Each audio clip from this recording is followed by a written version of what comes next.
Merci Jacques, merci beaucoup Clément pour cette invitation. Je voulais m'excuser pour nos collègues qui ne sont pas forcément trop francophones. J'ai fait des diapositives en français, donc mon présentation sera en français aussi. Nous, on travaille au sein de l'unité de biologie des organismes et des écosystèmes aquatiques sur globalement l'ensemble, enfin un grand nombre d'interactions entre les organismes et leur milieu, tant au niveau de l'écosystème qu'au niveau du fonctionnement de ces écosystèmes et on est intéressé au monde marin et un peu au monde d'eau douce. Et aujourd'hui, je voulais illustrer quelques recherches que l'on développe dans la biologie marine et l'inspiration qu'on peut en trouver. Alors pourquoi la mer peut être une source formidable d'inspiration? Non seulement parce que c'est un biome absolument gigantesque avec 71% de la surface de la Terre, évidemment des profondeurs assez considérables, mais avec certaines particularités qui sont que parmi l'ensemble des grands phylums, des grandes classes d'organismes qu'il existe sur la Terre, une quinzaine sont exclusivement marins et on peut comprendre que à l'intérieur de ces organismes, on puisse trouver des processus qui sont relativement uniques. Et aujourd'hui, je voulais essayer de tourner ma présentation plus sur ça. J'ai revu les cours qu'avait fait Clément sur les diatomées, donc j'ai un peu diminué les cours sur les diatomées et je voulais essayer d'illustrer cette inspiration biomimétique à partir de processus biologiques, comment on arrive effectivement vers des interactions entre une interface minérale et une interface organique. Donc du coup, les recherches d'un processus biologique, donc on va partir de processus biologiques. Alors je vais revenir sur la biominéralisation qui est rencontrée dans un bon nombre d'organismes, tant terrestres qu'aquatiques, et qui jouent effectivement des rôles fondamentaux. Ils ont des rôles fondamentaux tant pour nous, effectivement, en tant qu'humains vivant sur cette planète, avec sans pour appeler les services écosystémiques, c'est-à-dire que le monde effectivement des récifs coralliens et leur rôle pour les populations insulaires en particulier. En tant que ressources naturelles, vous connaissez leur rôle dans les grands cycles biogéochimiques du carbone et de la silice. J'y reviendrai pas aujourd'hui, mais c'est absolument fondamental. Et des rôles structuraux, donc cette fois-ci pour les organismes en tant que tels, particulièrement importants, des rôles dans le maintien et l'organisation, de défense, de senseurs, des rôles peut-être plus physiologiques dans l'assimilation du carbone, en tant que réservoir à cations, et des rôles dans la détoxification ou la photoprotection. Aujourd'hui, je vais illustrer quelques recherches qui ont été développées au cours de ces 15 dernières années, pas seulement par nous, en fait, sur le rôle de, effectivement, ces structures potentiellement dans la photoréception. Donc, je vais prendre certains grands groupes pour illustrer effectivement la diversité marine au travers de cette interaction du monde minéral dans ce processus d'interaction entre les organismes et la captation de la lumière, en commençant par les échinodermes. Donc, les échinodermes sont spécifiques au monde marin. On a les astéridés, les crinoïdes, les echnidés, les holoturies et les zoophures. Vous connaissez au moins un certain nombre d'entre eux, c'est les oursins et les étoiles de mer. Et l'une des premières recherches qui a tenté à essayer de montrer le rôle de structures minérales synthétisées par des organismes a été réalisée par Heisenberg en 2001, où il a pu montrer que chez certaines zoophures, en fait, qui sont une sorte d'étoiles de mer à 5 branches, il y avait la présence sur celles qui étaient capables de sentir des signaux environnementaux lumineux, c'est-à-dire l'effet ombre-lumière. Donc celles qui percevaient l'ombre-lumière avaient effectivement de la présence en surface des calcites, des précipités de calcite, qui avaient potentiellement un rôle de conducteur de lumière vers des centres focaux à l'intérieur de l'organisme pour capter et pouvoir réagir. Un autre exemple pris chez les échinodermes, un peu plus récent, donc ça a été réalisé cette fois-ci chez les oursins, où là encore il a pu être montré, cette fois-ci c'est assez intéressant, on se rapproche un peu plus de la biologie, c'est-à-dire effectivement, est-ce que c'est vrai que ces structures servent à quelque chose dans la captation d'un signal lumineux, et avec des expériences de colocalisation entre certaines structures minérales et puis des photorécepteurs. Alors peut-être l'image qu'on voit... Je sais pas si... Excusez-moi. Donc ici, en fait, on est à la base effectivement de ces structures minérales et on voit une colocalisation entre des photorécepteurs potentiellement capables de percevoir l'information lumineuse et effectivement un réseau nerveux sous-jacents et associés à ces photorécepteurs. Donc ça, c'est joli, et donc c'est vrai chez l'oursin. Le même type d'expérience ont été faites chez l'étoile de mer Acerias, où là encore, le même type d'expérience avec une colocalisation entre des structures minérales, des photorécepteurs, donc la sensibilité au signal lumineux, et des ganglions nerveux qui potentiellement vont transmettre l'information. Donc c'est les premières expériences qui tendent effectivement à montrer que oui, ces structures minérales auraient potentiellement un rôle d'interaction et de transmission du signal. D'autres expériences réalisées cette fois-ci chez les cnidaires pour effectivement le rôle de structures minérales dans la captation de la lumière, avec des effets moins montrés, mais des expériences absolument magnifiques réalisées chez les Géponges, et en particulier Euplecta, où il a été montré effectivement que ça jouait un rôle de concentration de l'énergie lumineuse, avec ici à la surface, à l'intérieur de la fibre. Donc globalement, une idée, c'est ici on a de la conduction de la lumière par la structure minérale, et plus récemment, l'organisation tridimensionnelle qui joue un rôle clé a pu être montrée pour impliquer et dans la résistance et dans cet aspect éventuellement photonique chez les éponges.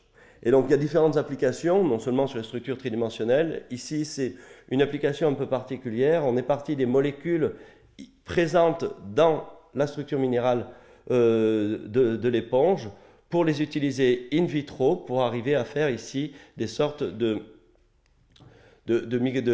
précipités qui sont effectivement, donc de précipités minérales organiques, qui présentent des propriétés de conduction spécifique de la lumière. Donc on voit un exemple ici d'application in vitro qui a été inspiré par la connaissance des processus biologiques. Et donc je vais prendre un autre exemple de ce rôle potentiel de la structure minérale dans la lumière. Donc chez les straménopiles, qui sont un grand groupe un peu compliqué, ce qui est relativement intéressant ici à rappeler, c'est que on est chez les algues micro et macro-algues brunes, et il faut savoir que le processus d'évolution est complètement différent de celle des arbres ou des algues rouges en fait, d'accord ? Les plantes, c'est relativement simple. Un premier processus d'endosymbiose, c'est-à-dire une cellule eucaryote comme nous qui va manger une cyanobactérie, cette cyanobactérie devient un chloroplaste, on est 1 milliard d'années en arrière. Donc là, on a ici la base de la première cellule qui va donner naissance aux grandes lignées vertes.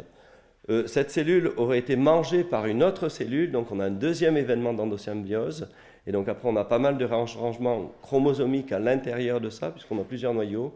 Mais ça va donner la naissance de la grande lignée des algues brunes, comme les microalgues, les diatomées, je vais y revenir dessus, mais aussi toutes les macroalgues vertes.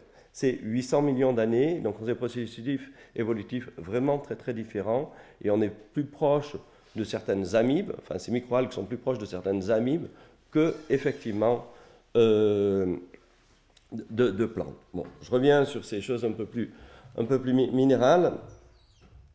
Et donc, du coup, pour illustrer ici, effectivement, les diatomées et la splendeur de ces cellules, qui sont l'une des raisons pour laquelle j'ai décidé de travailler dessus il y a une quinzaine d'années, et un travail, comme le rappelait Jacques Fructueux, qu'on a pu avoir notamment ensemble pendant au moins 10 ans. Alors ici, nous avons des exemples de différentes diatomées et qui sont effectivement toutes plus belles les unes que les autres.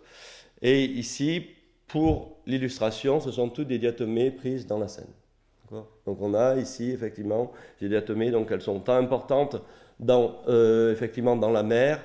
Je vais rappeler ce que l'on raconte à chaque fois quand on travaille dessus, que les diatomées jouent ce rôle fondamental dans le cycle du carbone, avec près d'un quart de l'oxygène que l'on respire qui proviendrait effectivement de l'activité photosynthétique de ces cellules. Donc il est rappelé ici, avec une diversité particulièrement remarquable et des tailles absolument variables, de 3 à 1 mm. Alors, les premières expériences du rôle potentiel de transmission de la lumière et du rôle de la structure minérale dans la transmission de la lumière datent d'une petite dizaine d'années, où il a pu être montré effectivement l'effet de cristal photonique avec une cellule en particulier qui présente effectivement des niveaux d'organisation et de structuration tridimensionnelle absolument remarquables. Donc on voit ici, effectivement, là on est défocalisé par rapport à la lumière. Ici on focalise, on voit bien effectivement l'effet concentrateur de la lumière pour un frustule de diatomée.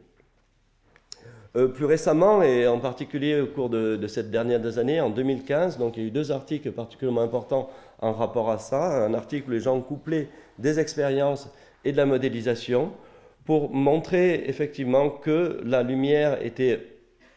Il y avait un effet de concentration de la lumière, effectivement, lorsqu'on déposait ces frustules, et on voit une augmentation du signal lumineux en présence du frustule. Donc le frustule aide bien, effectivement, à la transmission de la lumière, et on peut simuler ce type d'approche.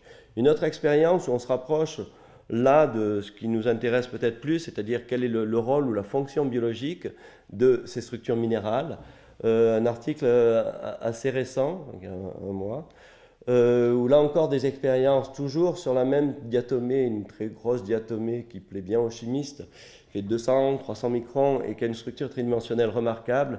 Et donc là, avec des propriétés de conduction assez caractéristiques de la lumière pour certaines longueurs d'onde, ça tombe bien, c'est celles qui sont préférentielles pour l'activité photosynthétique, et avec une différence aussi remarquable entre l'extérieur et l'intérieur. Donc ça, c'est l'espèce de boîte de camembert. Elle est analysée ici d'un côté ou de l'autre. D'accord ? En 3D, les structures sont différentes, extérieures et intérieures. On voit effectivement que la capacité de transmettre la lumière est complètement différente. L'idée, c'est effectivement que l'ensemble des photons rentrés ne pourraient pas ressortir à cause effectivement de la structure tridimensionnelle. Et donc, c'est ce type d'approche que l'on essaye de développer et qu'on poursuit. Donc, c'est un travail en thèse de Ali avec Jacques Livage, Sophie Casseignon et Serge Berthier, où on travaille effectivement dans un but éventuel d'arriver à utiliser des diatomées pour améliorer les cellules photovoltaïques. Et notre approche est de, effectivement, essayer d'étudier en détail ces propriétés optiques, comme je viens de vous le montrer, mais sur différentes espèces pour voir la variabilité interspécifique entre les propriétés optiques et effectivement la structure minérale. Essayer de travailler et de faire des modifications des structures des diatomées, donc en faisant de la biologie, en modifiant le milieu de culture, essayer de faire un dopage de ces frustules en incorporant des fluorophores, éventuellement aussi en incorporant des terres rares. Et donc c'est ces approches que l'on développe, et je vais vous faire quelques illustrations du travail que l'on fait, c'est-à-dire de l'incorporation de fluorophores dans un frustule. C'est compliqué ou pas, en fait. C'est très simple, c'est pour ça qu'on le fait. On prend un fluorophore, on le jette dans le milieu de culture. Ici, nous avons des diatomées. On attend une nuit, on regarde un microscope en fluorescence, et voilà, la diatomée, elle a incorporé tout simplement les fluorophores à l'intérieur du frustule. Du coup, c'est bien et c'est facile, donc on arrive comme ça à voir effectivement la formation ou la néoformation du frustule. Alors ici, c'est des images de biologistes, donc avec plein de couleurs. Donc en vert, les frustules néosynthétisés, en bleu, le noyau, et en rouge, les chloroplastes. Et donc on est capable de faire ça sur différents types de cellules pour voir cette incorporation.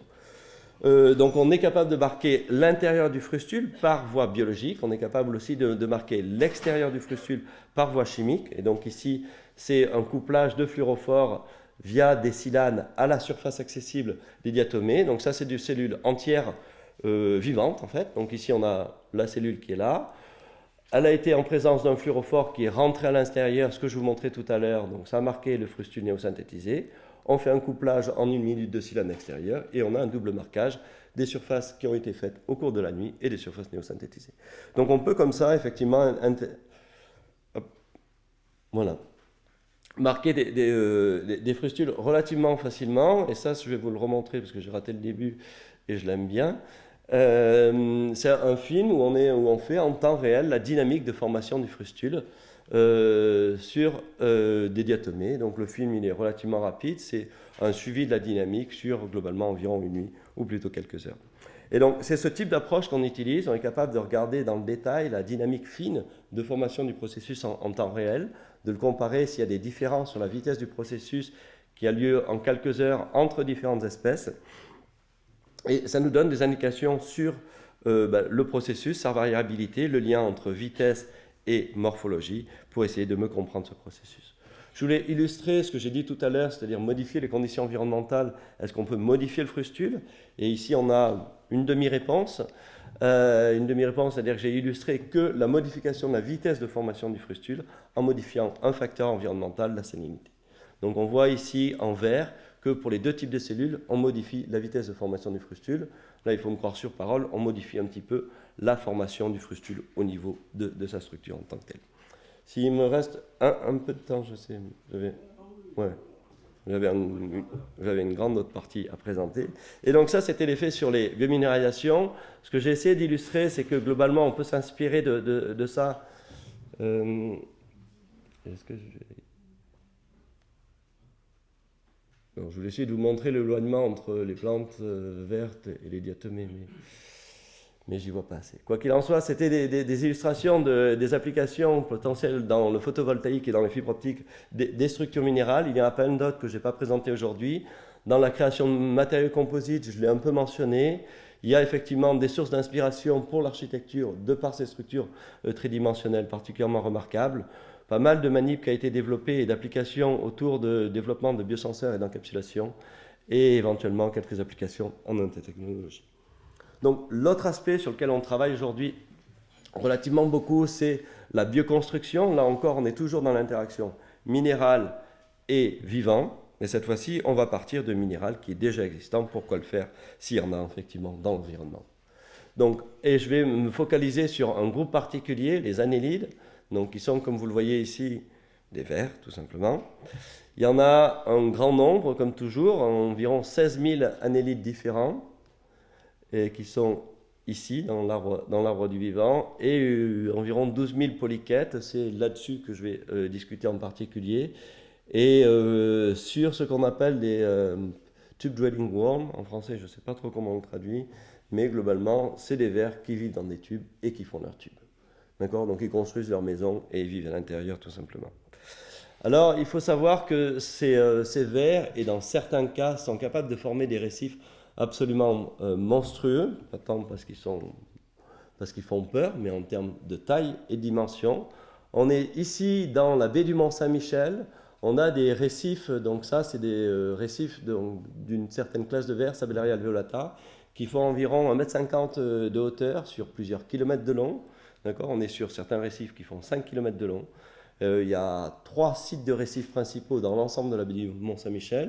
Et on a estimé que ce type de vers sont capables de filtrer autant que sur l'ensemble des huîtres et des mollusques présents dans l'ensemble de la baie du Mont-Saint-Michel. D'accord ? On est sur des structures récifales particulièrement remarquables. Et c'est la plus grande surface de structure biogénique intertidale, donc qui est couverte et découverte en fonction de la marée, en Europe. Et c'est un réservoir fantastique de biodiversité. Donc ça, c'est une photo d'un peu loin, on va se rapprocher un peu. Donc ici, on se rapproche, on voit effectivement l'ouverture du tube, donc c'est les structures alvéolées, avec des densités remarquables, environ 60 000 individus par mètre carré, et des croissances de tubes de l'ordre d'une douzaine de centimètres par an. Et on a ici une photo de ces petits vers. Je n'en ai pas mis trop, mais je vais en montrer quand même plusieurs. Donc on travaille sur différentes espèces, j'y reviendrai.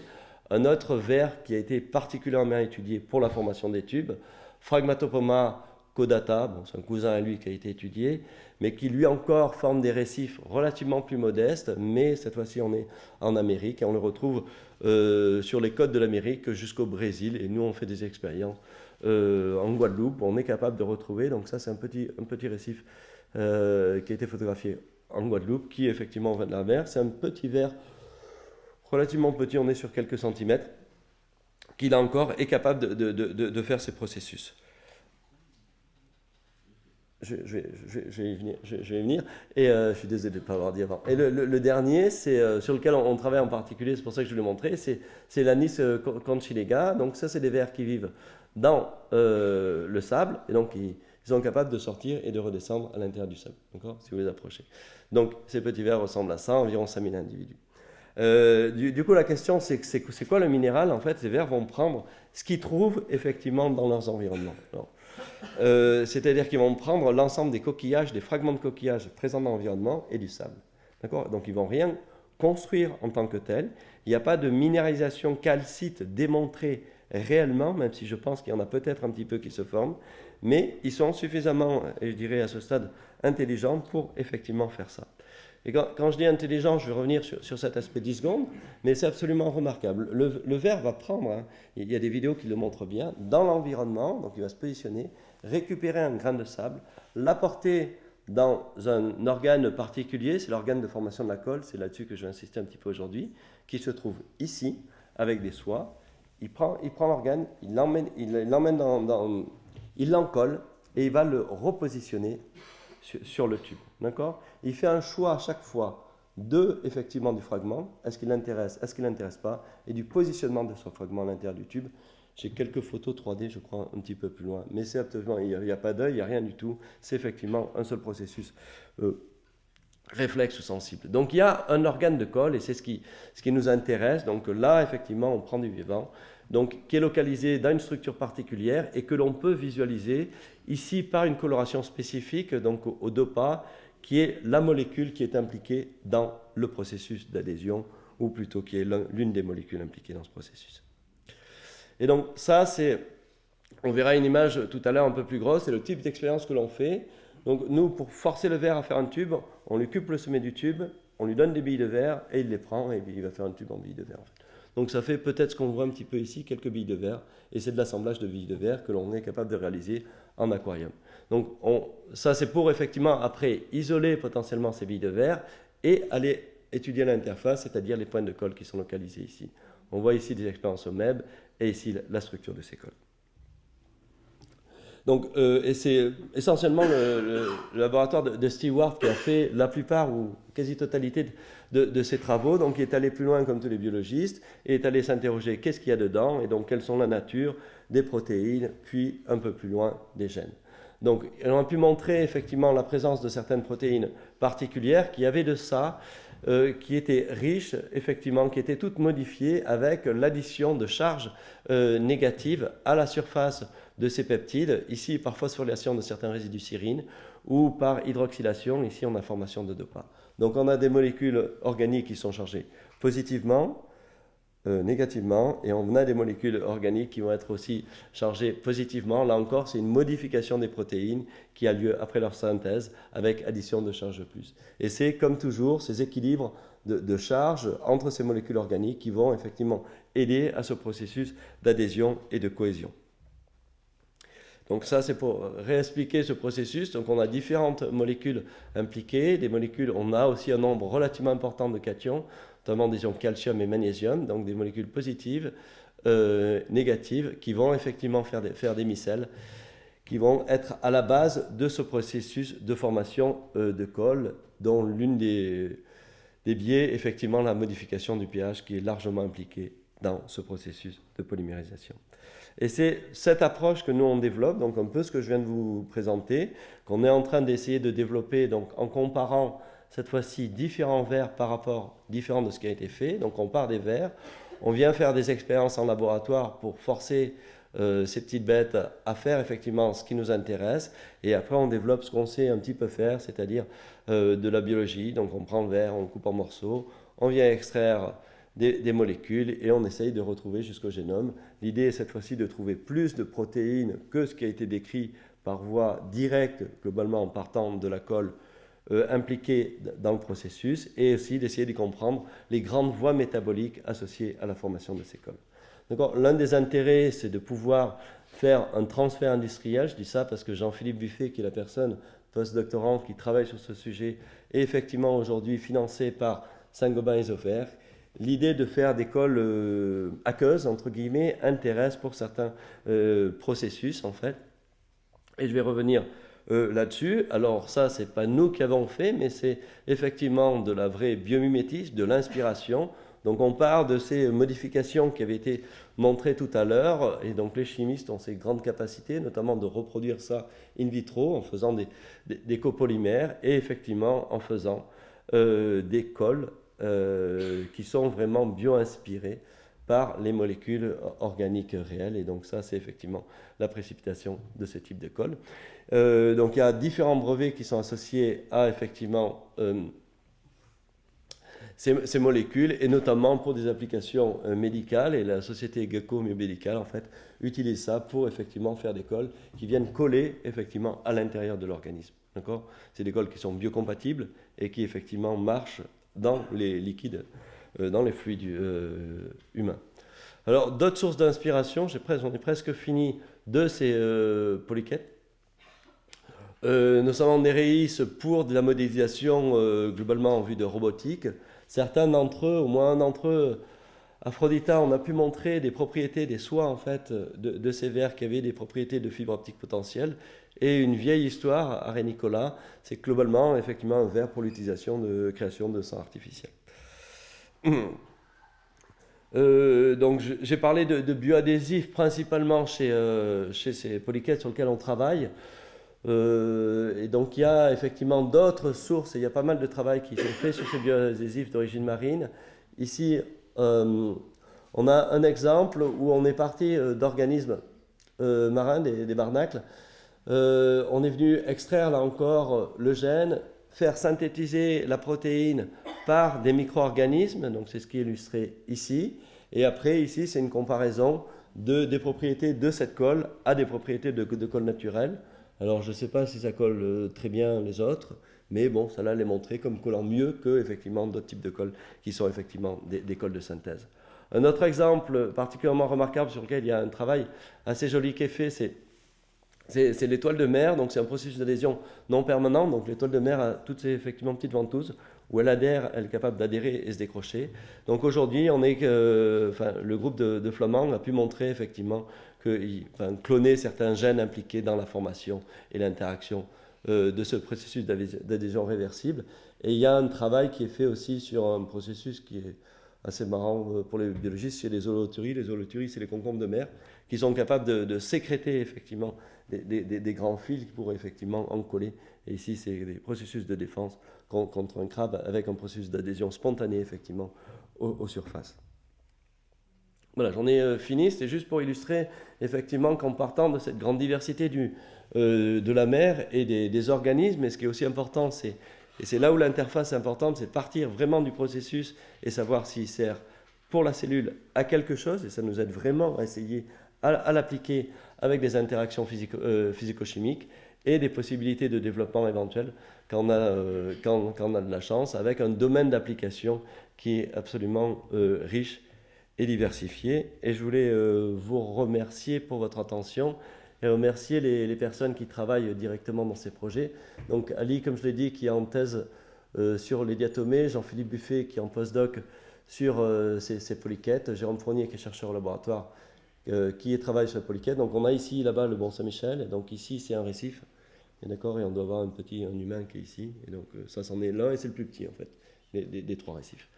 Donc Sophie Cassignon et Jacques Livage, Serge Berthier, ainsi que des gens qui travaillent en bioinformatique et sur la biologie, et Saint-Gobain pour leur soutien financier. Je remercie encore Clément pour l'invitation, et je vous remercie pour votre attention.